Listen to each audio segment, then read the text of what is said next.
America ने उठा दिया ऐसा कदम, शुरू हो जाएगा तीसरा विश्व युद्ध। क्या पीएम मोदी को आना होगा मैदान में? पहले परमाणु हमला रोका, विश्व युद्ध का खतरा। नाटो देशों ने बढ़ाई रूस की टेंशन तो पुतिन दबा देंगे बटन।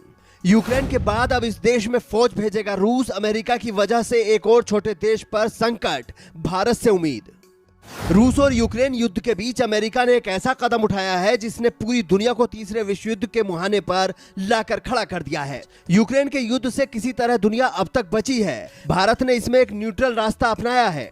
पीएम मोदी ने परमाणु हमला होते होते रोका है और ऐसे में अमेरिका का यह फैसला आग में घी डालने का काम करेगा, जिसकी लपटों में पूरी दुनिया झुलस सकती है।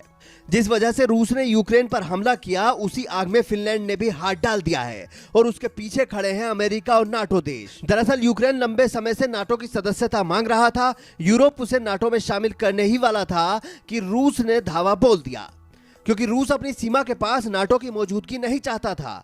इससे अमेरिका चिढ़ गया और यूक्रेन को पूरे नाटो देश मदद करने लगे।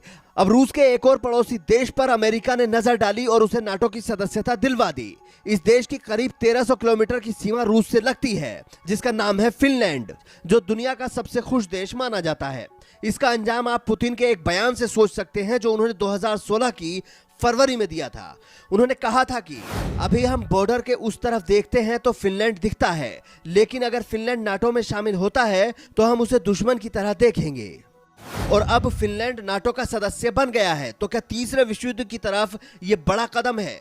क्योंकि रूस अपने पड़ोसियों को किसी भी हाल में पश्चिम से जुड़ा देखना नहीं चाहता। लेकिन यहां यह समझना जरूरी है कि नाटो के साथ जुड़ने से देशों को क्या फायदा होता है। नाटो यानी नॉर्थ अटलांटिक ट्रीटी ऑर्गेनाइजेशन, ये एक ऐसा संगठन है जिसका मकसद साझा सुरक्षा नीति पर काम करना है। अगर कोई बाहरी देश किसी नाटो देश पर हमला करता है तो उसे बाकी सदस्य देशों पर भी हमला माना जाता है और उसकी रक्षा के लिए सभी देश मदद करते हैं। नाटो का गठन 1949 में हुआ था, लेकिन इसकी नींव दूसरे विश्व युद्ध के समय ही पड़ गई थी। दरअसल दूसरे विश्व युद्ध के बाद सोवियत संघ ने पूर्वी यूरोप के इलाकों से सेनाएं हटाने से इनकार कर दिया था और 1948 में बर्लिन को भी घेर लिया था। इसके बाद अमेरिका ने सोवियत संघ की विस्तारवादी नीति को रोकने के लिए 1949 में नाटो की शुरुआत की। जब नाटो का गठन हुआ था तब उसमें 12 सदस्य थे, जो फिनलैंड के आने के बाद अब 31 हो गए हैं। एक अमेरिकी खुफिया एजेंसी के अधिकारी ने कहा था कि पुतिन यूक्रेन पर परमाणु हमला करने ही वाले थे।